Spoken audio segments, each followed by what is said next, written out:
Kita mulakan dengan Bismillahirrahmanirrahim.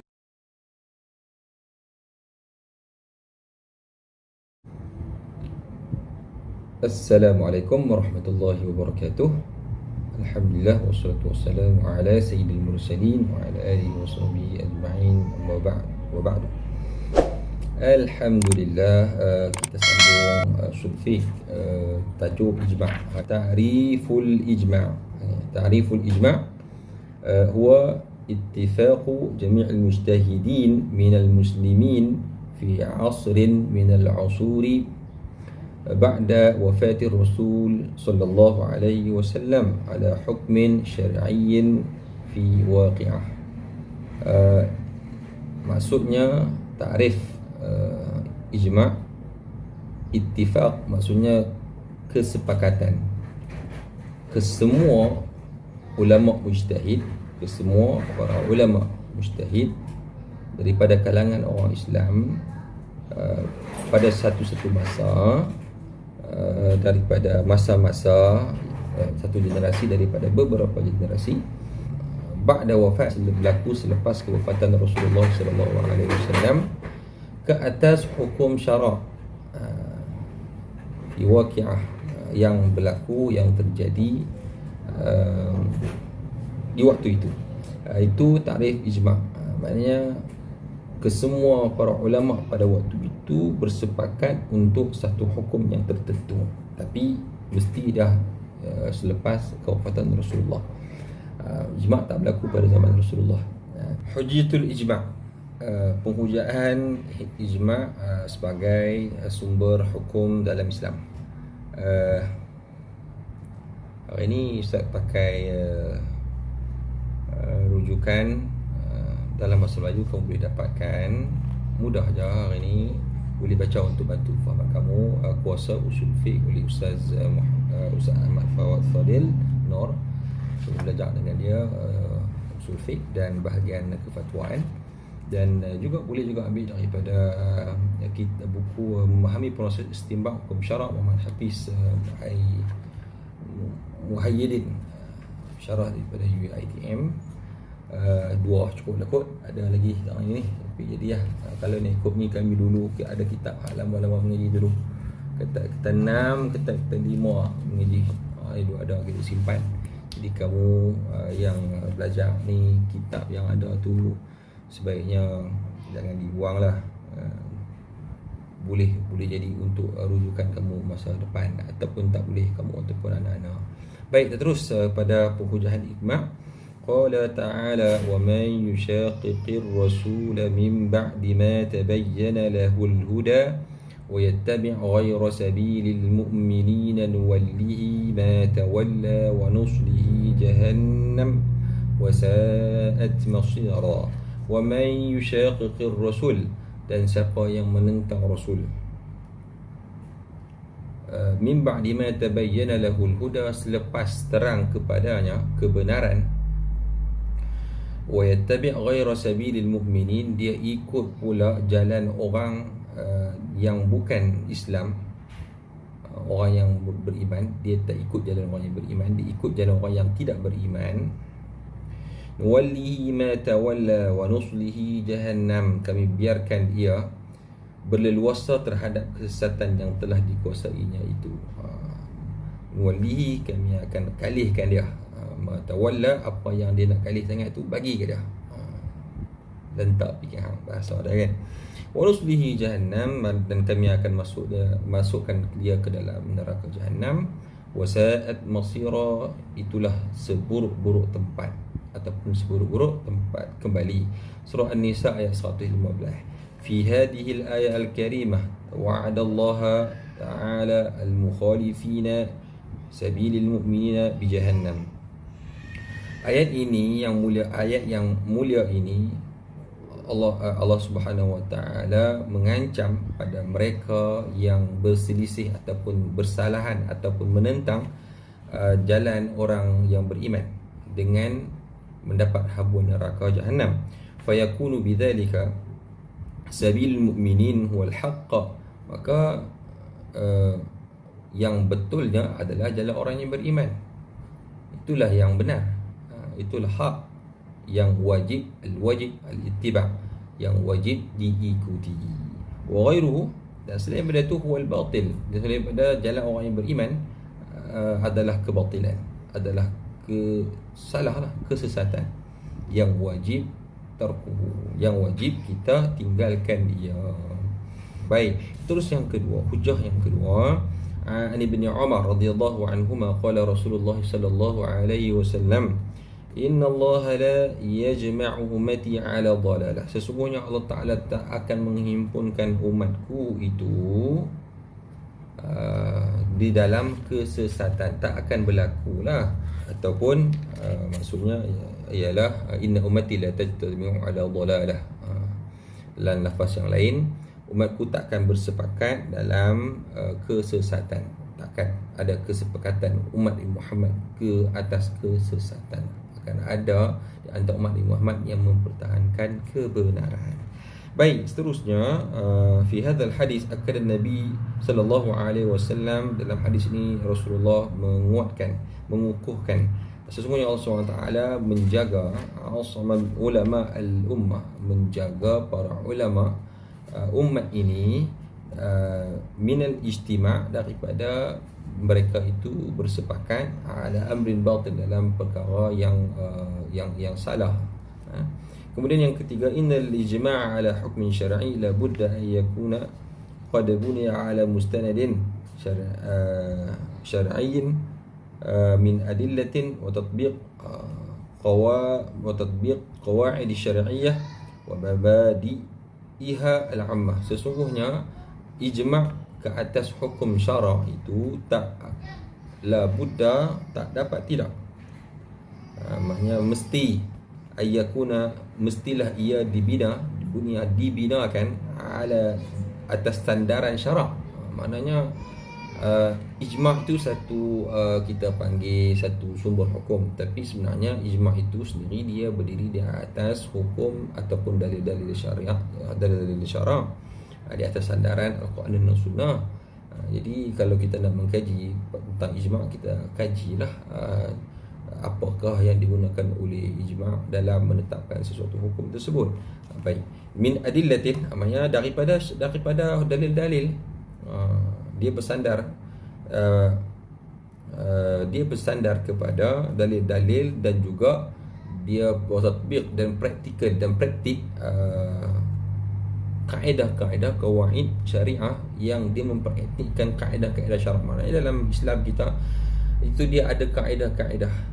Ulama telah menentukan, telah mengkaji setiap hukum, dia ada setiap perkara, setiap peristiwa, setiap isu, setiap fakta.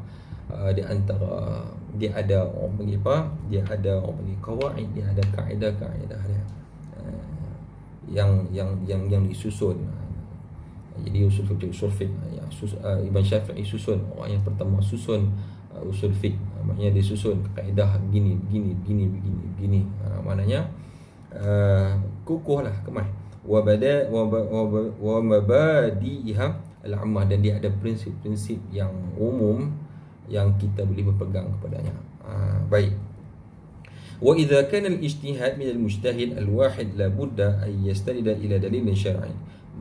Jika disebut sekiranya ataupun apabila satu ijtihad yang dilakukan oleh seorang mujtahid itu, dia mesti bersandar kepada dalil syar'i.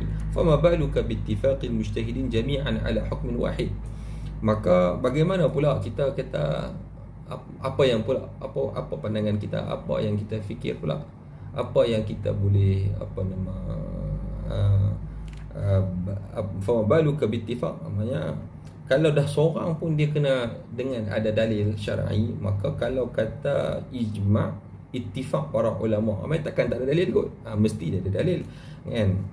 Maknanya kalau seorang pun dah mesti ada dalil, maka yang ramai-ramai mestilah mempunyai dalil yang kuat lagi, menguatkan lagi. Maknanya macam tu. Kalau seorang pun kena dalil, kalau ramai-ramai mesti, kan? Dia ada dalil. Jadi cuma kita nak kena kaji dan kita nak kena semak. Wa ala hadha sabata wujubul akhdhi bil ijma', dan disebabkan itulah Dan disebabkan inilah maka sabit kewajipan kita mengambil ijma' wa daruratir ruju', dan juga satu benda yang kita kata mesti menjadi rujukan kepadanya ilaihi li ma'rifatil ahkam, untuk kita mengetahui hukum hakam yang ada di dalam Islam ini. Sebenarnya Islam ini terbina di atas satu sistem yang sangat praktikal, sangat kukuh Islam. Terusnya aqsamul ijma'. Al-ijma' min jihati kaifiyati wusulihi naw'an. Maknanya ijma' ni dia ada dua bahagian. Ada dua jenis. Dua jenis. Aqsamul ijma', al-ijma' as-sarih. Yang pertama as-sarih, ijma' as-sarih. Yang kedua al-ijma' as-sukuti. Ijma' as-sarih ialah ayattafiqa mujtahidul 'asri fi hukmin waqi'ah bi fatwa atau qada. Iaitu ijma' sarih ni iaitu kesepakatan para mujtahid pada zaman itu, pada satu-satu masa, pada satu hukum yang berlaku, pada satu peristiwa yang berkehendakkan kepada hukum bifatwa, dengan satu dengan fatwa ataupun dengan satu hukuman. Itu ijma' sarih yang pertama. Yang kedua, ijma' sarih ni ialah apa dia? Yang pertama, semua para mujtahid zaman pada waktu itu mengeluarkan fatwa secara jelas, semua bersuara. Wa yabdi, yang kedua, wa yabdi kullu minhum ra'yahu sarahatan. Maknanya setiap para mujtahid itu dia mengeluarkan pandangan ijtihad dia, fatwa dia, hukum dia secara sarahah, secara jelas. Setiap orang daripada para mujtahid. Yang ketiga, fahuwa ijma' haqiqi. Ini yang dikatakan ijma' yang sebenar, yang betul-betul ijma' lah. Wa huwa hujjatun qat'iyyah mulzimah. Satu hujjah yang qat'i, satu hujjah yang putus. Ya, tak bolehlah kita nak buat parah.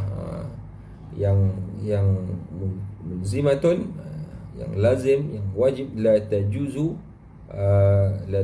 mukhalafatuha, yang tidak harus untuk kita khilaf ataupun kita menyalahinya, wala naqtuha, dan tak boleh menolaknya. Maknanya kena ikut betul, kena ikut sungguh. Jadi contohnya disebut mithaluhu ittifaquhum ala anna as-salawati, ittifaq mereka ke atas bahawa sesungguhnya solat 5 waktu itu adalah fardu dan wajib dilaksanakan oleh setiap mereka yang mukallaf. Baik, terusnya kita tengok al-ijma' as-sukuti. Wa ayyabdi ba'd mujtahidu, kata mujtahidul 'asr an hukmin waqi'ah bi fatwa atau qada. Ijma' sukuti ini ialah ayyabdi, maksudnya kita kata menzahirkan sebahagian daripada mujtahid waktu itu, pada ulama mujtahid waktu itu, daripada satu hukum ke atas satu perkara dengan fatwa ataupun dengan satu hukuman lah, atau qada, atau ketentuan lah, ketetapan. Sebahagian saja. Yang tadi ni semua kullu minhum, yabdi kullu minhum, yang ni ba'd mujtahid, ba'da mujtahidun, ba'd mujtahidul 'asr, sebahagian saja. Wa yasqutu ba'dhum an ibda'i ra'yihim, dan mendiamkan diri sebahagian daripada mujtahidu al-'asr an ibda'i ra'yihim, daripada mereka mengeluarkan, menzahirkan mereka pendapat mereka, bimuwafaqatin aw mukhalafah, daripada dengan dia setuju ataupun dia khilaf fi hukmin waqi', pada hukum-hukum yang tersebutlah, yang pada hukum semasa itulah, pada hukum semasa. Maknanya dia diam, kata ya ataupun tidak pun tidak ada lah. Maknanya bila jadi begitu, fahuwa ijma' itibari. Maka dikatakan sebagai ijma' itibari. Ijma' yang kita kata tak berapa i'tibari, yang kita iktibarkan ia sebagai ijma' lianna sakit, kerana orang yang diamkan diri la jarama bi annahu muwafiq, pastilah dia muwafiq. Seperti kita sebut as-sukun alamat ridha. Diam itu adalah tanda kepada dia suka ataupun dia redha. Mana kalau benar-benar seorang itu, ulama mujtahid tidak akan mendiamkan diri kepada kesesatan ataupun kebatilan. Maknanya apabila berlaku sebahagian daripada ulama itu diamkan diri terhadap satu hukum yang telah dikeluarkan hukumnya oleh sebahagian ulama yang lain, maka ia dianggap sebagai al-ijma' as-sukuti. Baik, contohnya ittifaq as-sahabah. Ittafaq as-sahabah radhiyallahu anhum. اتفق الصحابة على أن حد الشرب اتفق sepakat para sahabat radhiyallahu anhum ajma'in ke atas bahawa sesungguhnya had hukum kepada peminum arak 40 jaldah, 40 sebatan, la yanqus anha, tak boleh kurang daripada 40 tersebut. Itu bagi ittifaq para sahabat. Kemudian kita tengok seterusnya syurut al-ijma'. Syurut al-ijma' ay yakuna mabniyan ala mustanadin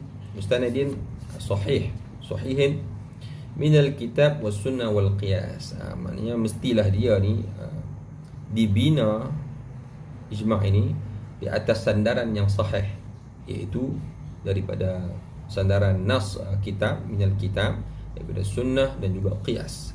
Qiyas kita akan masuk selepas ini. Kemudian ayyaqa al-ittifaq ala hukmin syar'i. Mestilah ittifaq tersebut berlaku pada hukum syarak. Pada selain hukum syarak tak berlaku. Hukum syarak maknanya yang berkaitan dengan hukum hakam yang ada, halal haram yang ada dalam agama kita lah secara khususnya. Kemudian yang ketiga, ayyaqa al-ittifaq min jami'il mujtahidin al-mawsufin bil 'adalah wa majanibatil bid'i fala 'ibrah bittifaqil 'awam. Hendaklah ittifaq adalah ijma' ini dia berlaku ittifaq daripada kesemua mujtahid yang disifatkan sebagai adil dan mereka itu menjauhkan diri daripada bid'ah dan yang menyesatkan yang tidak ada asalnya, maka tidak dikira sebagai ijma' bittifaqil awam, dengan kemuafakatan orang awam, orang yang biasa yang bukan ulama. Lah ni orang awam yang duk kalut bagi fatwa hak ni sampai dia boleh canggah ataupun dia boleh sanggah para ulama. Yang ni kita kena hati-hati ya. Baik. Seterusnya dia tengok situ amsilatul ijma' as-sarih. Apakah contoh-contoh ijma' sarih? Tadi dia bagi dah satu, yang ni ditambah lagi, jadi kita baca lah. Dia sebut ni kita baca. Contoh-contoh ijma' as-sarih: istihbabu salat tarawih di Ramadan. Istihbab, sunat, kita katakan solat tarawih pada Ramadan. Kemudian jawazul mashi ala khufain fi safar, maknanya harus sapu ke atas khuf waktu kita musafir lah, waktu safar. Ini kurang tak ada kot kita di negara kita ni. Tak ada lah, payah lah jumpa kalau ada pun. Jadi harus sapu saja kalau kita nak ambil wudu kan. Tak payah kita nak buka khuf itu untuk kita basuh kaki, kenakan air kan. Yang ketiga, suqutus salah 'anil haid waqti haidha. Gugurnya solat kepada orang perempuan yang datang haid ketika haid. Orang perempuan yang haid, maknanya bila kedatangan tu gugur solat, tak payah solat. Kemudian memang mereka gugur, tak payah nak ganti. Wujubun niyah, wajib niat fi taharatil hadas, pada kita menyucikan daripada hadas, wal ghusl minal janabah, dan mandi daripada angkat hadas, angkat janabah. Maknanya kena niat lah. Bila kita nak hadas kecil ataupun hadas besar, kita nak kena niat. Dan niat itu waktu bila muqtarinan bi fi'lih, bila sampai saja air di muka ataupun di tubuh, di anggota, maka waktu tu niat. Samalah dengan solat. Allah Akbar tu kita niat untuk solat subuh, zuhur, asar dan sebagainya lah. Kemudian kita tengok al-azan wal iqamah masyru'an di salawatil khams wal jumu'ah. Azan dan iqamat itu adalah disyariatkan untuk solat 5 waktu dan juga Jumaat. Kemudian semua para ulama dia ijma' yang sarih, ijma' yang nyata, ijma' yang terang, yang jelas. Kemudian wujubu sitril aurah, wajib tutup aurat dalam solat, fi solat. Kemudian wujubu zakah fi dhahab wal fiddah, wajib tunaikan zakat, wajib keluarkan zakat pada simpanan ataupun pada emas dan juga perak. Yang lain itu dibincangkan dalam kitab fiqh lah. Itu yang kita kata lebih kurang. Kalau kita boleh dapat yang sikit-sikit macam ni pun dah kira baik. Nanti kita akan belajar lagi dan kita akan dapat lagi kemungkinan di antara yang mendengar ini adalah bakal kepada ulama ataupun mujtahid ataupun mufti ataupun qadi dan sebagainya. Mudah-mudahan kita berjaya dalam setiap apa sahaja bidang yang kita ceburi. Wallahu a'lam.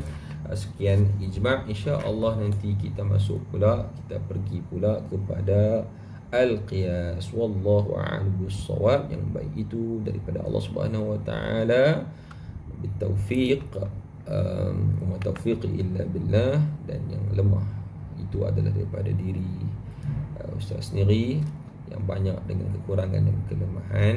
Mudah-mudahan Allah Ta'ala terima daripada kita. Taqabbalallahu minna wa minkum salihul amal. Assalamualaikum warahmatullahi wabarakatuh.